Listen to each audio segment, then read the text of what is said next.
അസ്സലാമു അലൈക്കും വറഹ്മത്തുള്ളാഹി വബർക്കാത്തു. പ്രിയമുള്ളവരെ, പരിശുദ്ധ റമദാനിൻ്റെ 16-ാം ദിനമാണ്. അൽഹംദുലില്ലാഹ്. സർവോപരി ഇന്ന് 17-ാം രാവാണ്. റമദാനിലെ രാവുകളിൽ ഏറ്റവും കൂടുതൽ ശ്രേഷ്ഠതയുള്ള ഒരു രാവാണ് 17-ാം രാവ്.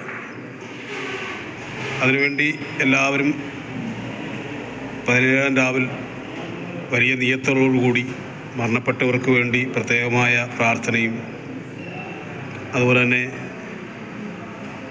പ്രത്യേകമായ ഇബാദത്തുകളുമൊക്കെ 17-ാം രാവിലുണ്ട്. ഈ ദിവസം നൽകുന്ന സദക്കയ്ക്കും സക്കാത്തിനുമൊക്കെ വലിയ പ്രാധാന്യമുണ്ട്. വിശ്വാസ സമൂഹം ഏറെ പ്രതീക്ഷയോടുകൂടി കാത്തിരിക്കുന്ന ഒരു രാവാണ് 17-ാം രാവ്. അതുപോലെ സുപ്രധാനമായ ഒരു രാവ് 27-ാം രാവ് ഉണ്ട്.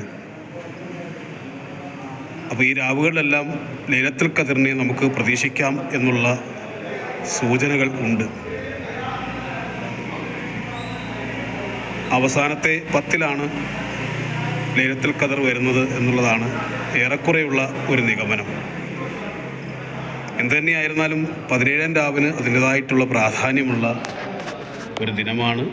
ഇന്നത്തെ സുദിനങ്ങളിൽ എല്ലാവരും കൂടുതൽ ദിക്റുകളും ദുആകളും നമ്മളിൽ നിന്ന് മരണപ്പെട്ടു പോയിട്ടുള്ള മാതാപിതാക്കൾക്കും ബന്ധുമിത്രാദികൾക്കും നാട്ടുകാർക്കും കൂട്ടുകാർക്കും എല്ലാവർക്കും വേണ്ടി ദുആ ചെയ്യുകയും അതുപോലെ തന്നെ യുദ്ധമുഖത്ത് ദുരിതമനുഭവിച്ച് കഴിയുന്ന ആളുകൾ, അവിടെ ഷഹീദായവർ, എല്ലാവർക്കും വേണ്ടി കാര്യമായിട്ട് ദുആ ചെയ്യുവാൻ ഇന്നത്തെ ദിവസത്തെ എല്ലാവരും പ്രയോജനപ്പെടുത്തണം. അൽഹംദുലില്ലാഹ്. ഇനി ചുരുങ്ങിയ നാളുകൾ കൂടി മാത്രമേ റമദാൻ നമ്മളോടൊപ്പം ഉണ്ടാവുകയുള്ളൂ. ചുരുങ്ങിയ ദിനങ്ങൾ പകുതിയോളം പൂർത്തിയായി.